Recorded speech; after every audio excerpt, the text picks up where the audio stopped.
Bayangkan kita punya sebuah kelas tersebut bernama smartphone. Kelas smartphone memiliki seluruh metode dan atribut yang dimiliki oleh smartphone. Lalu kita akan melakukan penurunan dari kelas smartphone tersebut. Misalnya kita menurunkannya menggunakan dengan nama Fold Smartphone.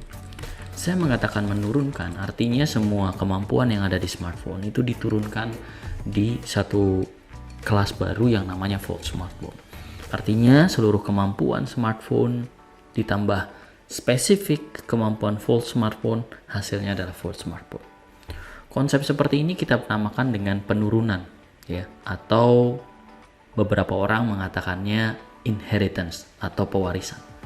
Hal ini ditandai oleh suatu simbol yang kita sebut dengan generalisasi.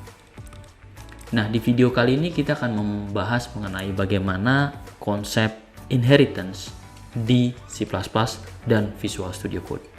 Yuk kita lihat. Konsep inheritance pada C++ tidaklah sesuatu yang rumit. Teman-teman bisa melihat di sini saya memiliki sebuah kelas smartphone. Kelas smartphone memiliki beberapa atribut, nama, kamera, dan storage. Tentu saja kita bisa menambahkan beberapa metode juga. Pada saat ini kita akan mencoba menurunkan smartphone misalnya untuk spesifik smartphone dengan nama Hello Moto. Smartphone ini kita tambahkan satu unsur tambahan yang tidak ada di smartphone pada umumnya, misalnya warna. Jadi teman-teman bisa melihat di sini ya, kita bisa menurunkan sebuah kelas turunan dengan menggunakan tanda yang kita beri nama di sini tanda titik 2. Tanda titik 2 ini berperan sebagai extension ya, sebagai inheritance.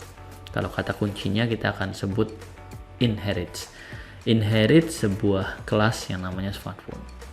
Setelah itu kalau teman-teman bisa melihat, maka kita bisa menggunakan metode yang ada di smartphone dan juga yang ada di kelas di Hello. Di sini kita bisa lihat bahwa kita berhasil menurunkan sebuah fungsi yang ada di smartphone ke sebuah smartphone bernama kelas smartphone bernama Hello Moto. Kita bisa membuat sebuah objek Hello Moto dengan memanggil di sini contohnya adalah G9. Kemudian kita bisa mengakses semua atribut yang dimiliki oleh smartphone seperti name, kamera, dan storage plus dengan metode yang hanya dimiliki oleh Hello Moto yaitu G9.color. Pada saat sebuah proses inheritance, kita bisa saja melakukan proses perlindungan beberapa variabel yang hendak kita tidak sharekan. Kita bisa melakukan dengan menambahkan akses modifier seperti private. Di sini saya memiliki sebuah kelas base ya dengan berbagai macam akses modifier. Ada private, ada protected, dan ada public. Teman-teman tentu tahu konsep akses modifier. Pada saat kita bicara akses modifier protected, maka artinya akses modifier ini hanya bisa diakses ya. Variabel di bawahnya hanya bisa diakses atau metode di bawahnya hanya bisa diakses oleh kelas turunannya. Di sini contohnya kita bisa mengeset kelas protected derivative dengan turunan dari protected base.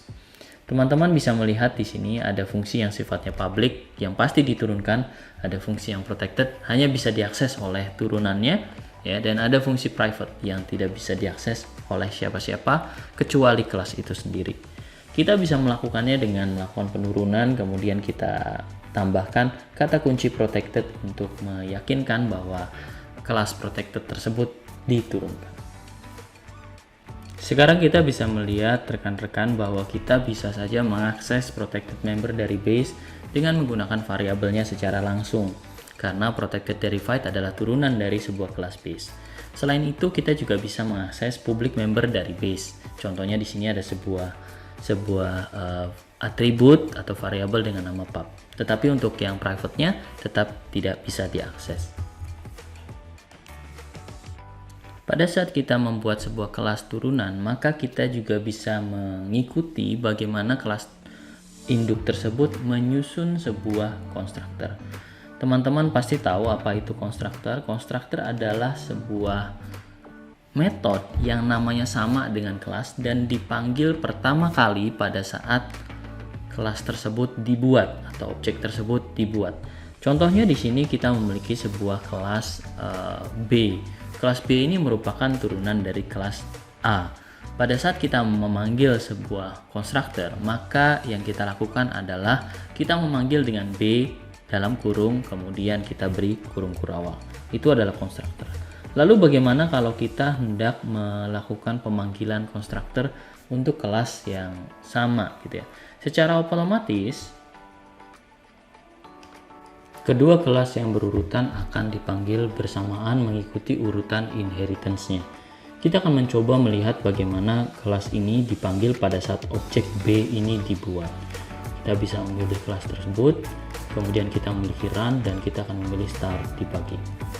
Teman-teman bisa melihat di sini bahwa walaupun kita membuat kelas konstruktor kelas B, tetapi kelas A juga dipanggil.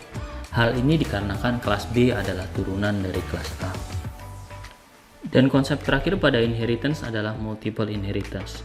Multiple inheritance hanya terjadi pada bahasa pemrograman tertentu yang mendukung multiple inheritance. Contohnya C++. Pada saat teman-teman nanti mengembangkan kode dengan C# ataupun Java, multiple inheritance ini mungkin tidak tersedia. Sehingga rekan-rekan bisa menggunakan alternatif yang lain seperti menggunakan interface. Kita di sini bisa melihat kita memiliki sebuah kelas dengan nama siswa. Kemudian kita bisa menurunkan sebuah kelas tersebut, misalnya nilai siswa kita turunkan dalam sebuah kelas nilai. Berikutnya juga kita membuat sebuah kelas olahraga. Di sini kita bisa mengombinasikan antara kelas nilai dan kelas olahraga menjadi satu. Teman-teman bisa melihat perbedaannya di sini. Pada saat kita melakukan inheritance, kita bisa memanggil dua kelas yang berbeda yang dipisahkan dengan tanda koma. Kita bisa menambahkan async modifier di sini berupa public protected. Jadi teman-teman bisa melihat proses multiple inheritance di C++ itu cukup mudah, hanya perlu memindahkan atau menambahkan tanda koma di sintaks inheritance yang sudah terjadi.